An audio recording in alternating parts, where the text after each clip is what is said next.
Mengapa Allah menyebut dirinya Allah Abraham, Allah Ishak, Allah Yakub? Ini yang kita bahas malam hari ini. Nah, ini tentu berhubungan dengan perjanjian lama, di mana sejarah orang Israel. Orang Israel ini, saudara-saudari, adalah sejarah di dalam perjanjian lama itu juga adalah merupakan sejarah kita. Hamba-hamba Tuhan dalam perjanjian lama atau umat Allah dalam perjanjian lama itu semua dicatat, itu juga adalah untuk menjadi sejarah kita, untuk menjadi pengalaman bagi kita, sehingga kita tahu bagaimana adalah hidup bersama dengan Tuhan. 1 Korintus 10 ayat 11 mengatakan, semuanya ini telah menimpa mereka sebagai contoh dan dituliskan untuk menjadi peringatan bagi kita yang hidup pada waktu di mana zaman akhir telah tiba. Jadi artinya bahwa seluruh pengalaman orang Israel, pengalaman umat Allah di dalam perjanjian lama itu dicatat adalah sebagai contoh bagi kita. Sehingga kita bagaimana harus hidup. Peringatan-peringatan kepada mereka itu juga menjadi peringatan-peringatan bagi kita. Ini pun yang dikatakan dalam Roma 2 ayat 29, tetapi orang Yahudi sejati ialah dia yang tidak nampak keyahudiannya. Dan sunat ialah sunat di dalam hati secara rohani, bukan secara hurufiah, maka pujian baginya datang bukan dari manusia, melainkan dari Allah. Jadi adalah di dalam perjanjian lama ada yang disebut umat Allah, yaitu orang Yahudi. Itu adalah umat Allah secara jasmani. Kita, orang Kristen, orang yang sudah percaya Tuhan Yesus, kita adalah umat rohani. Umat Allah yang karena kita percaya kepada Tuhan, sehingga kita bisa juga disebut Yahudi yang sejati. Nah, Yahudi yang sejati, kita ini, kalau orang Israel mereka ada sunat secara jasmani, maka kita, karena kita adalah orang Yahudi yang sejati, orang Yahudi yang rohani, maka sunat yang kita lakukan bukan secara lahiriah, adalah secara rohani. Dengan kata lain, saudara-saudara, bahwa ini orang Israel atau umat Allah dalam perjanjian lama, itu adalah juga melambangkan kita di dalam perjanjian baru. Pengalaman-pengalaman mereka juga menjadi pengalaman yang harus kita miliki di dalam perjanjian baru. Peringatan bagi mereka adalah menjadi contoh peringatan bagi kita. Di dalam perjanjian lama itu, saudara-saudari, ada yang disebut dua permulaan umat Allah di sana. Permulaan yang pertama adalah tentang Abraham. Kita tahu adalah bahwa sampai menara di Babel, di dalam Kejadian pasal 11, itu umat Allah sudah jatuh. Manusia sudah jatuh sampai titik yang terendah. Jatuh begitu rupa sampai mereka itu ingin membangun menara yang puncaknya sampai ke langit. Ingin mereka di sana mencari nama. Mereka tidak berdoa, mereka berikhtiar untuk membangun menara, artinya adalah untuk meninggikan diri sendiri, mencari nama. Bangunan Allah adalah pakai batu, bukan batu bata. Tapi adalah menara di Babel itu pakai batu bata. Artinya adalah alamiah manusia. Manusia sudah jatuh begitu rupa, akhirnya Allah mengacaukan bahasa mereka. Nah, setelah dikacaukan, saudara-saudari, di pasal 12, Allah memanggil Abraham. Ya, Allah memanggil Abraham ini. Di sana dikatakan, berfirmanlah Tuhan kepada Abram, pergilah dari negerimu, dari sanak saudaramu, dan dari rumah bapakmu, ke negeri yang akan kutunjukkan kepadamu. Jadi seluruh umat manusia secara berkomplot, secara korporat, mereka jatuh di hadapan Allah. Ketika Adam jatuh, manusia secara pribadi jatuh. Kain membunuh secara pribadi-pribadi jatuh. Kemudian di zaman Nuh ada malaikat-malaikat kawin-mawin dengan putri-putri manusia. Satu demi satu jatuh. Tetapi ketika di Kejadian 11, bahwa manusia itu secara kolektif jatuh, secara kolektif manusia itu menantang Allah, maka Allah mengadakan permulaan yang baru, yaitu melalui memanggil Abraham. Pilihan Allah, panggilan kasih karunia Allah dimulai dari Abraham. Lalu yang kedua, yaitu orang Israel. Kalau tadi Abraham itu ya dipanggil secara pribadi, tetapi sekarang melalui Israel adalah satu kelompok manusia dipanggil oleh Tuhan.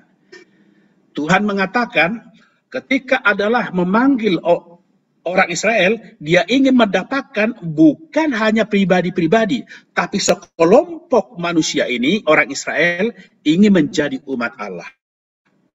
Dahulu ada namanya Abraham. Abraham punya anak namanya Ishak. Ishak punya anak namanya Yakub. Yakub ini diubah namanya jadi Israel. Akhirnya keturunan Yakub menjadi satu bangsa yang disebut bangsa Israel. Nah, terhadap orang Israel ini Tuhan mengatakan, kamu akan menjadi bagiku kerajaan imam dan bangsa yang kudus. Inilah semuanya firman yang harus kau sampaikan kepada orang Israel. Jadi saudara-saudari, kita melihat di sini bahwa sekelompok manusia ini dipanggil oleh Allah, dan Allah ingin menjadikan mereka menjadi kerajaan imam. Bukan hanya seorang.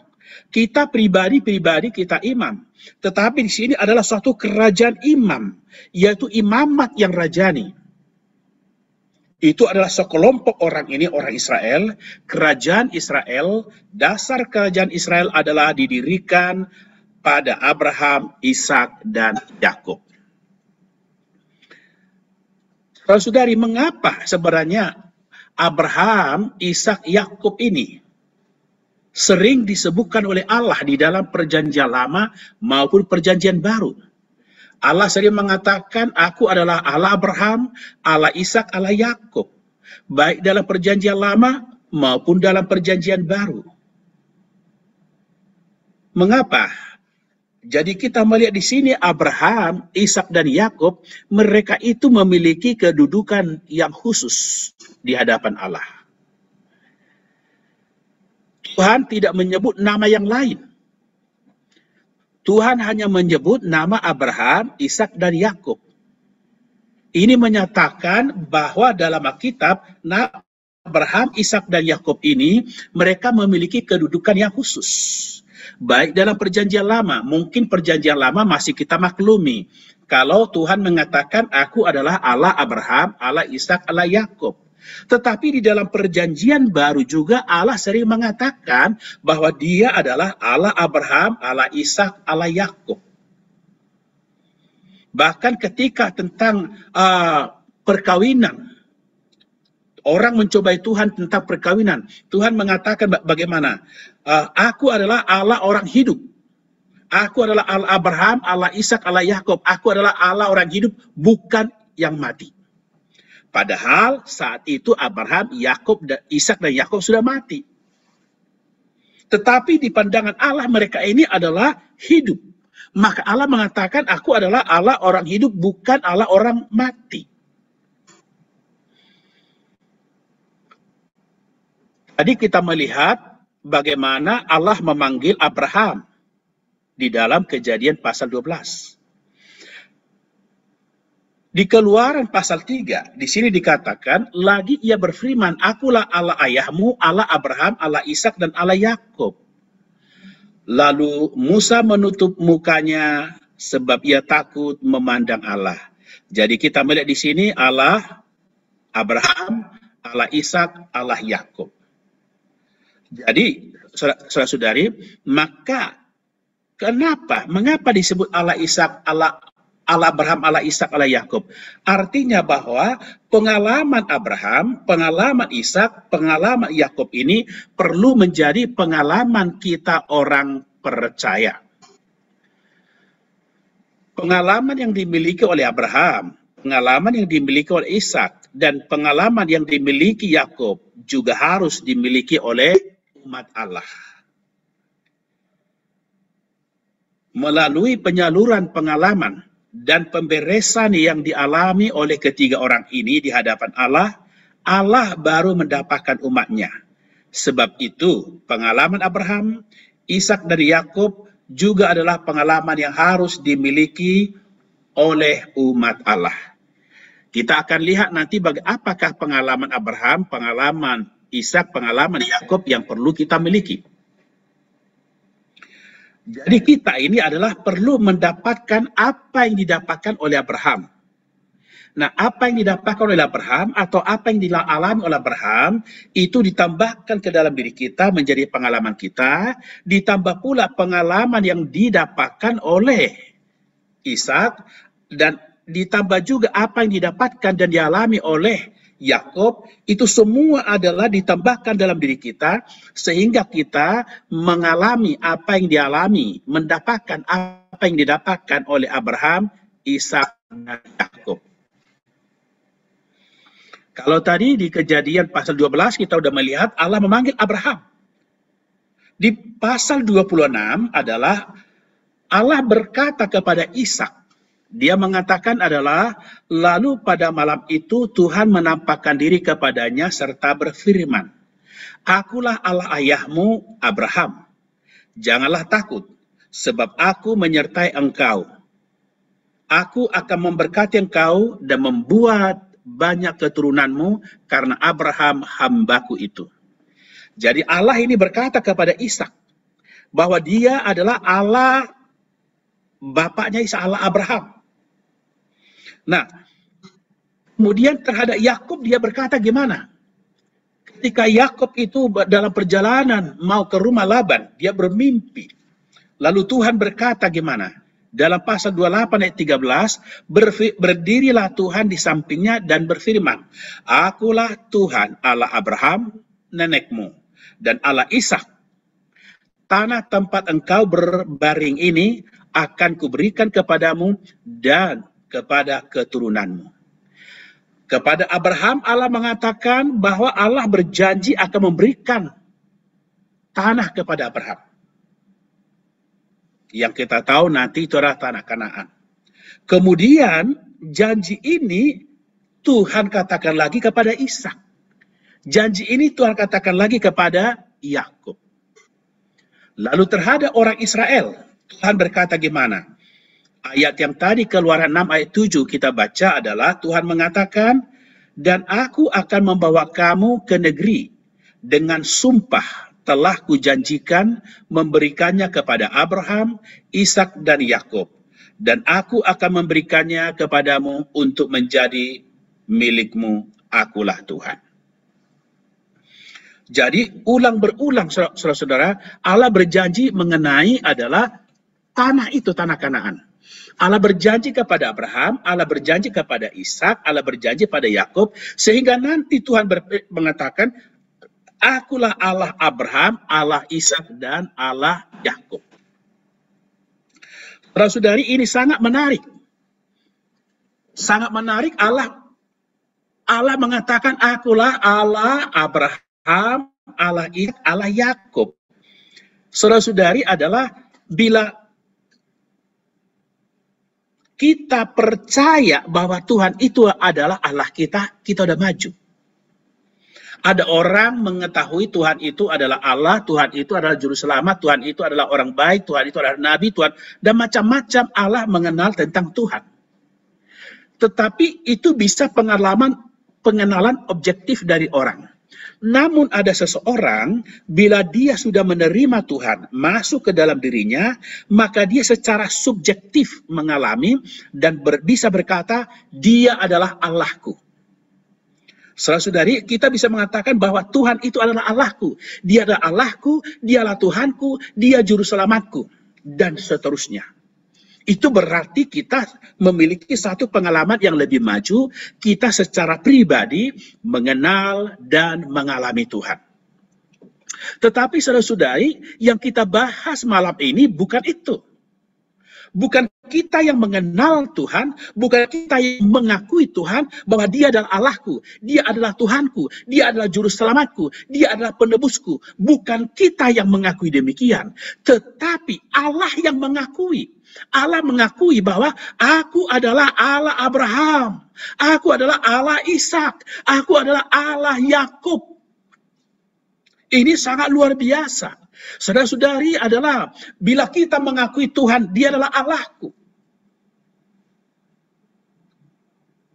Itu sudah bagus.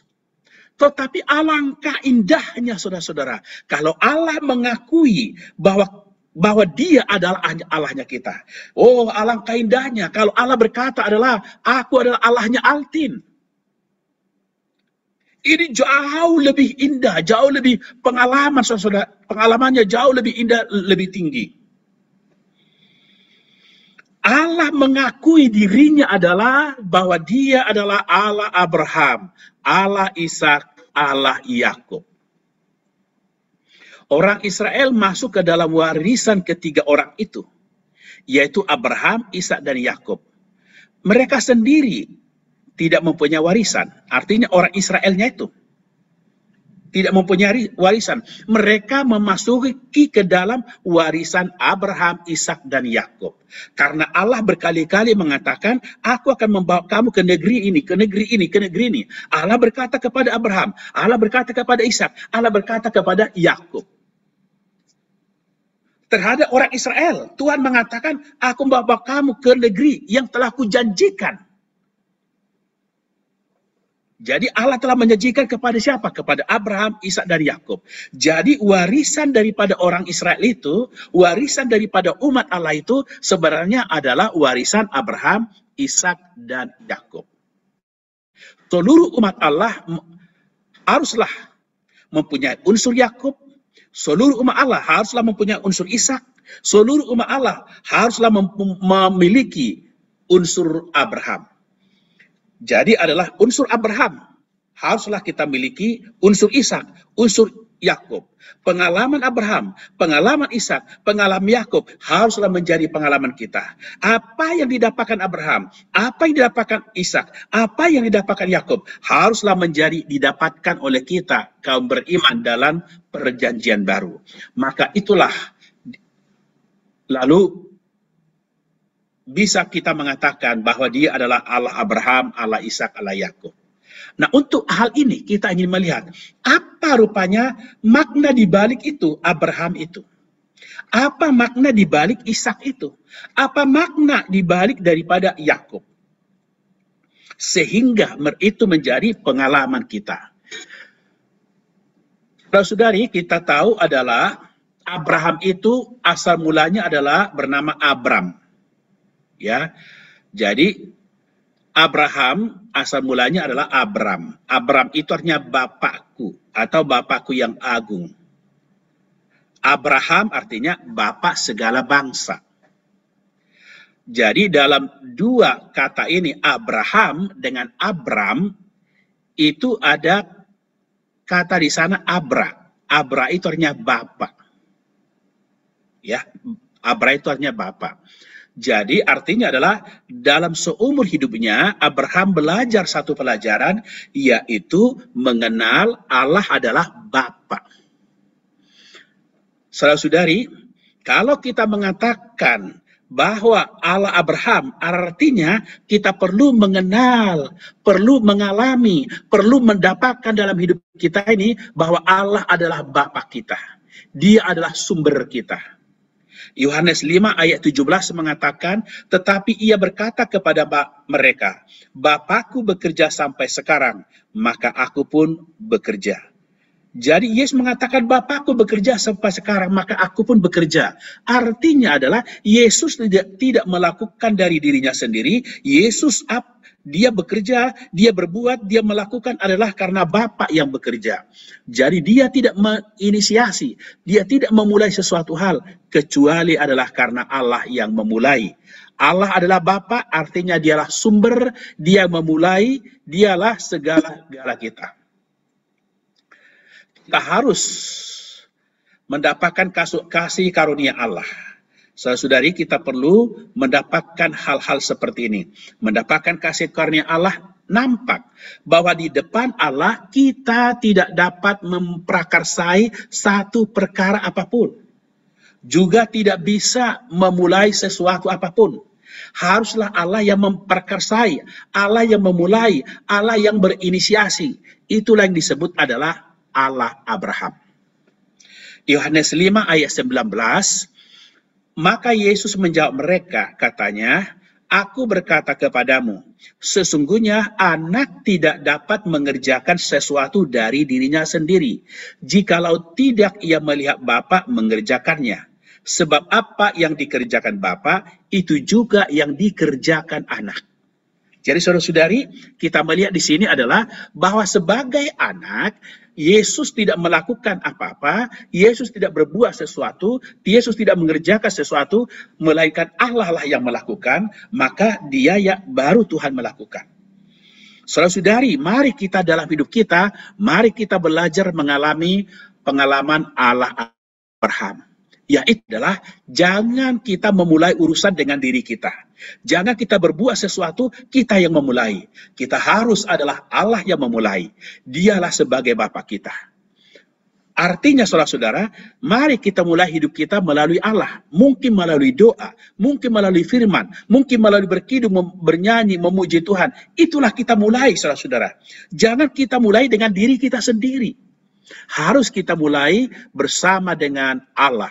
Itulah pengalaman Allah Abraham, yaitu adalah mengalami dia sebagai Bapa. Mengalami dia sebagai yang memulai.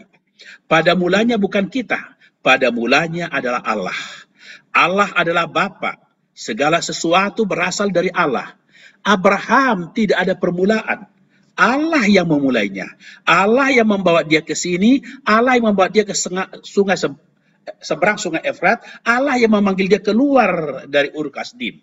Allah yang memulai, Allah menginisiasi. Saudara-saudari, ini seperti yang dikatakan dalam Yohanes 1 ayat 1, pada mulanya adalah firman. Firman itu bersama-sama dengan Allah dan firman itu adalah Allah. Jadi saudara-saudari, kita perlu hidup kita ini pada mulanya adalah firman. Pada mulanya adalah Allah.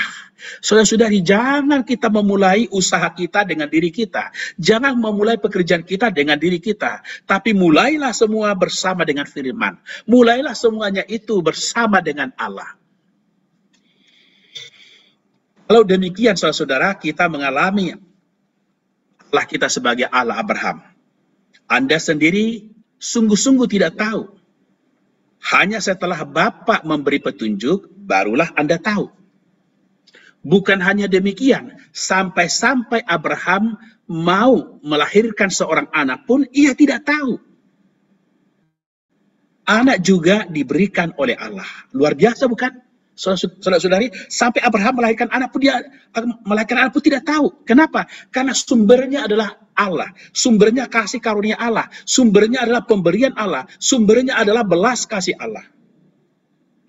Maka Ibrani 11 ayat 8 mengatakan, karena iman Abraham taat ketika ia dipanggil untuk berangkat ke negeri yang akan diterimanya menjadi milik pusakanya.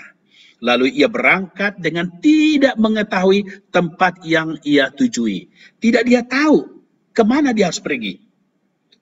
Tuhan hanya memanggil dia keluar ke negeri akan Tuhan tunjukkan kepadanya. Saudara-saudara, Abraham taat saja. Artinya Allah yang memulai, Allah petanya, Allah sebagai petunjuknya, Allah adalah sebagai kompas hidupnya. Saudara-saudari, mari kita mengalami Allah Abraham, yaitu dia yang memulai, dia petunjuk, dia yang menginisiasi, dia kompas kehidupan kita, dialah segala-gala kita. Dia sumber segala-gala kita. Lalu kita sekarang adalah melihat apa dibalik makna Ishak. Karena dia bukan sekedar Allah Abraham, dia juga adalah Allah Ishak. Ishak ini artinya berarti menikmati. Seumur hidup Ishak adalah menikmati apa yang diturunkan bapaknya kepadanya. Memang Ishak juga menggali beberapa sumur, tetapi beberapa sumur itu dulunya telah digali oleh ayahnya. Salah satunya adalah di dalam Kejadian 26 ayat 18 mengatakan, kemudian Ishak menggali kembali sumur-sumur yang digali dalam zaman Abraham ayahnya, dan yang telah ditutup oleh orang Filistin sesudah Abraham mati. Disebutkannya lah nama sumur-sumur itu menurut nama-nama yang telah diberikan oleh ayahnya. Jadi adalah Ishak ini adalah menikmati. Segala sesuatu berasal dari bapaknya, ya, bahkan adalah sumur-sumur semua sudah digali oleh bapaknya. Ishak itu tidak ada permulaan, Ishak itu adalah semuanya menikmati. Bahkan sampai istri pun dia tidak capek-capek cari, sudah disiapkan oleh bapaknya. Inilah artinya, saudara-saudari, kita perlu dalam hidup kita perlu adalah mengalami bahwa Allah itu adalah Allah Ishak. Kita semua menikmati. Kita di dalam Tuhan, saudara-saudara, tidak berjeri lelah dengan keringat kita sendiri, tetapi adalah Allah yang mengerjakan segala sesuatu dalam kita. Kita tinggal adalah menikmati kasih karunia demi kasih karunia. Kita tidak mempunyai satu barang pun yang tidak kita terima. Semua yang kita miliki adalah pemberian Bapa. Inilah Ishak. Ada nyanyian mengatakan, semua kupunya tak lain berkatnya, ku peroleh setelah percaya. Bangga diri bukan tempatnya, ku hanya terima kurnianya. Jadi segala sesuatu kita terima adalah karena kurnia Tuhan, belas kasih Tuhan. 1 Korintus 4 ayat 7 mengatakan, sebab siapakah yang menganggap engkau begitu penting? Dan apakah yang engkau punya yang tidak engkau terima? Dan jika engkau memang menerimanya, mengapakah engkau memegahkan diri seolah-olah engkau tidak menerimanya? Saudara-saudari, tadi saya bilang bangga diri bukan tempatnya. Kenapa? Karena kita semua adalah apa yang kita miliki, apa adanya kita, semua karena kita terima dari Tuhan. Kalau Anda dan saya sadar hal ini, semua karena pemberian Tuhan, maka kita hanya bisa mengucap syukur. Sombong dan bangga diri bukanlah tempatnya. Kenapa? Karena kita menerima dari Tuhan. Apa saja yang kita terima. Keselamatan itu kita terima dari Tuhan. Kemenangan karena kita terima dari Tuhan. Pembenaran karena kita terima dari Tuhan. Pengudusan juga. Penebusan dosa. Bahkan mendapatkan kelepasan. Semuanya kita terima. Apa yang Allah janjikan kepada Abraham juga diberikan kepada Ishak. Saudara-saudari, semua kita terima. Keselamatan bukan karena jerih lelah kita. Mendapatkan kemenangan rohani bukan karena kita hebat, perkasa, bukan. Bukan karena kita kuat.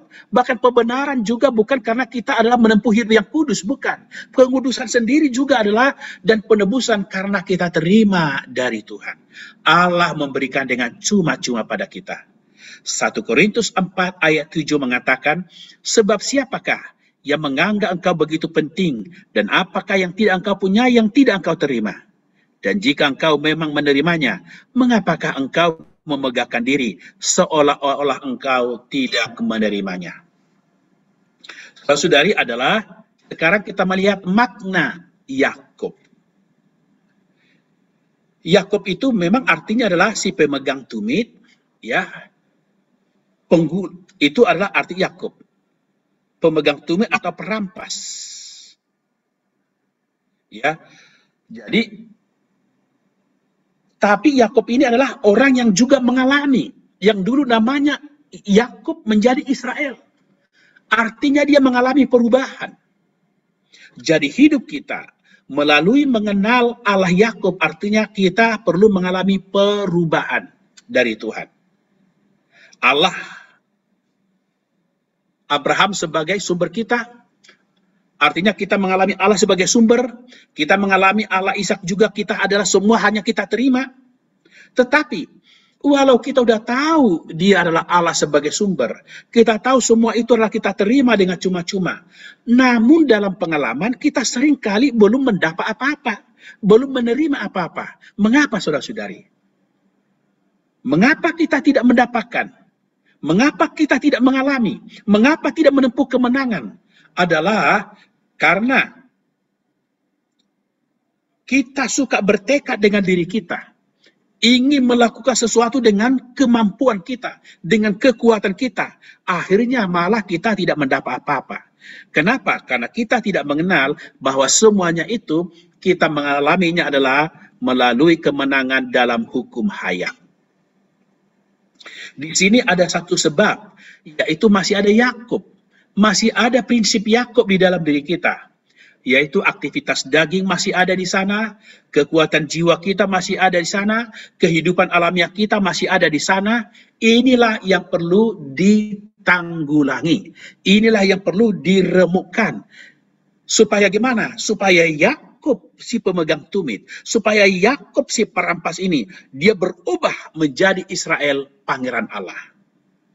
Saudara-saudara, kita menjadi orang yang penuh alamiah, penuh dosa, penuh nafsu, penuh daging, diubahkan oleh Tuhan. Melalui pengubahan inilah baru kita mengalami apa yang dijanjikan melalui Allah Abraham dan yang dapat kita terima nikmati melalui Allah Ishak. Kita perlu mengalami pengubahan, yaitu mengalami Allah Yakub, barulah kita semuanya itu menjadi real bagi kita. Segala doktrin kemenangan, segala doktrin kekudusan, kalau hanya diberitakan kepada kita bahwa semuanya itu berasal dari Allah, semuanya itu hanya menerima, tetapi tidak diberikan supaya menanggulangi kehidupan atau hayat alamiah kita, maka doktrin itu belum sempurna dan belum real. Itu hanya doktrin, hanya pengetahuan. Kita mungkin sudah tahu, kita mendengar di Bible study, kita mempelajari dari mana tentang kemenangan, menanggulangi dosa, menanggulangi hayat alamiah, tetapi kita tidak mengalami semua menjadi doktrin bagi kita. Kenapa? Karena kita tidak mengalami jamahan dari Roh Kudus, transformasi oleh Roh Kudus, oleh Allah Yakub di dalam diri kita. Bisakah kita menerima janji putra? Bisakah kita menempuh jalan Bapa? Itu tergantung pada apakah kita sudah menerima penanggulangan Roh Kudus. Apakah kehidupan alamiah kita sudah dijamah olehnya? Hal ini akan kita lihat pada diri Yakub. Saudara-saudara, Yakub itu dulunya namanya adalah Yakub. Lalu adalah setelah bergulat dia dengan Allah di Peniel, namanya diubah jadi Israel. Dia bergulat dengan Allah. Dia kuat bergulat. Kuat begitu rupa adalah bahkan Allah lawannya pun dia tak terkalahkan. Allah pukul, Allah jamak sendi pangkal pahanya. Barulah Yakub itu pincang. Pengalaman Yakub mewakili penanggulangan Roh Kudus. Ciri-ciri alamiah Yakub adalah kepintarannya. Yakub itu begitu pintar. Saking pintarnya, dia adalah orang yang sangat pintar, siapapun bisa ditipu olehnya. Ia bisa menipu kakaknya, menipu ayahnya, bahkan menipu pamannya yang bernama Laban. Ia dengan tangan kosong pergi dari rumah. Ya, ia dengan tangan kosong pergi ke rumah pamannya, Laban. Tetapi dengan tangan penuh dia pulang. Itulah Yakub. Dia mengalami penanggulangan Roh Kudus. Ya, itu dijamah oleh Tuhan Yakub ini, artinya ini melambangkan penanggulangan Roh Kudus pada kita. Saudara-saudari, betapa indah pengalamannya Yakub ini. Hak kesulungan telah dia dapatkan. Ya, ini adalah orang yang bersandar alamiah adalah seperti ini. Hak kesulungan telah dia dapatkan. Tetapi apa yang terjadi? Dia yang melarikan diri. Bukan Esau, bukan kakaknya.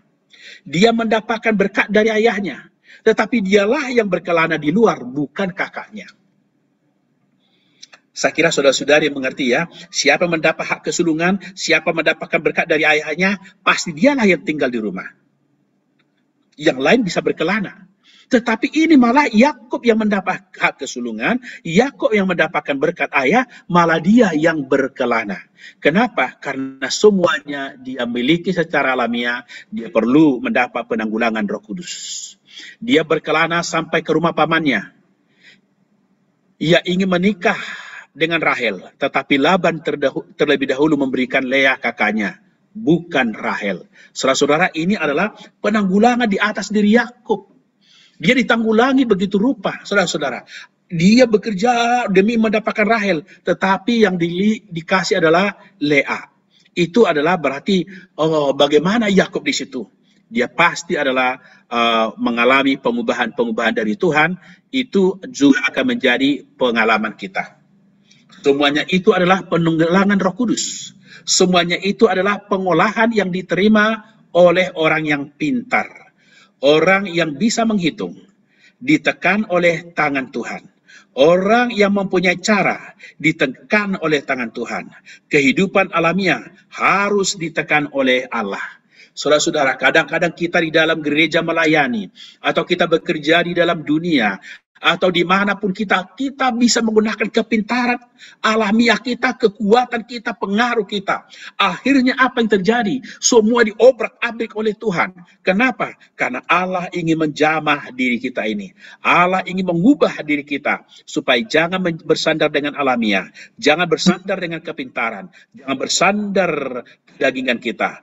Kita menjadi orang yang kuat seperti Yakub. Oh, ototnya begitu kuat. Otot pangkal paha Yakub dijamah oleh Allah. Berarti tempat kekuatan kehidupan alamiahnya yang paling besar dijamah oleh Allah. Saudara-saudara, bergulat begitu rupa. Begitu kuat dia mempertahankan. Oh, saudara-saudara, kekuatan kita ini yang kita bertahan, rasanya di sini harga diri kita, di sini rasa malu kita, di sini rasa bangga kita dijamah oleh Tuhan sehingga Yakub menjadi pincang, saudara-saudara. Sejak hari itu ia timpang. Sebelum timpang, ia adalah Yakub. Setelah timpang, mulailah ia menjadi Israel. Sejak hari itu, ia tidak menipu orang, tetapi ia ditipu oleh orang. Dulu ia menipu ayahnya, sejak hari itu anaknya yang menipu dia.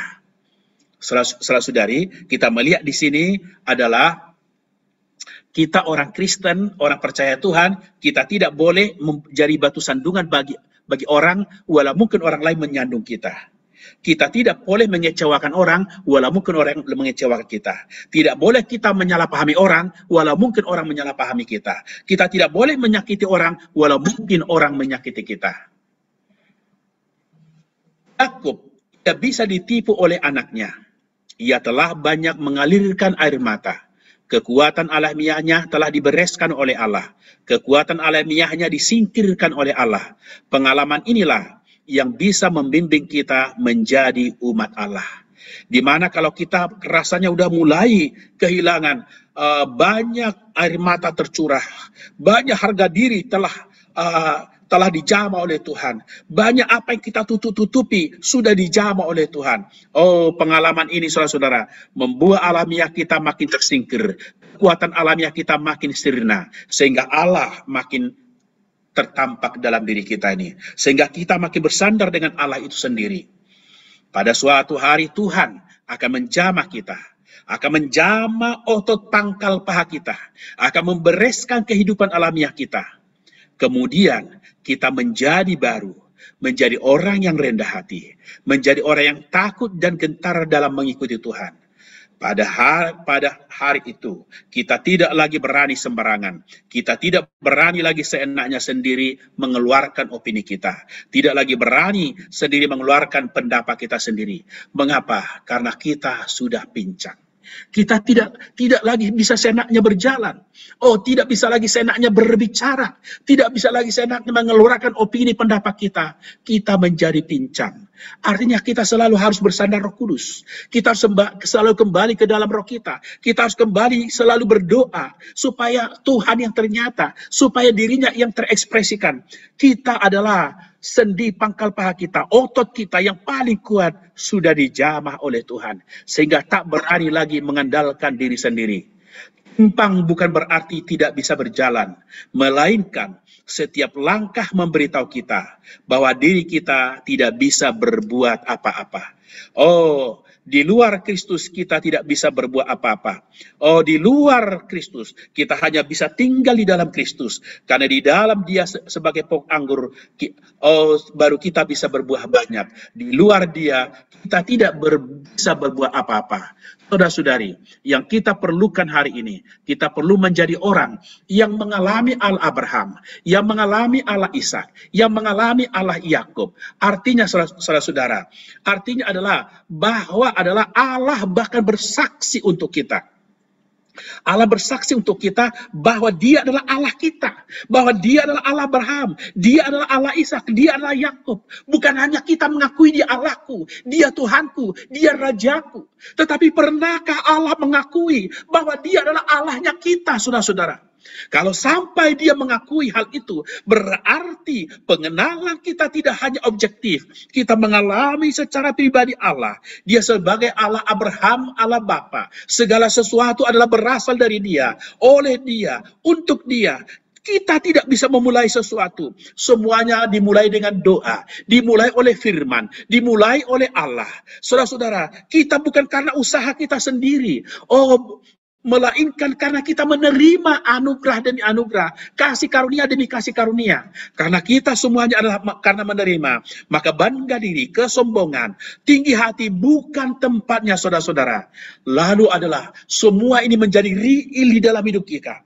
Hidup kita termeterai dalam hidup kita apabila kita sungguh-sungguh bukan hanya mengenal Tuhan secara teori, tidak hanya mengenal Tuhan secara letterlek, bukan hanya pernah kita dengar-dengar saja, tetapi kita mengalami dalam hidup kita dengan jamahan daripada Roh Kudus, pengubahan, transformasi daripada Roh Kudus. Setelah kita ditransformasi, kita yang dulunya si penggulat, dulunya si perampas, dulunya si pemegang tumit, kita diubah menjadi pangeran Allah, kita diubah menjadi tentara Allah. Saudara-saudara, inilah Allah Abraham, Allah Ishak, Allah Yakub. Tuhan memberkati kita.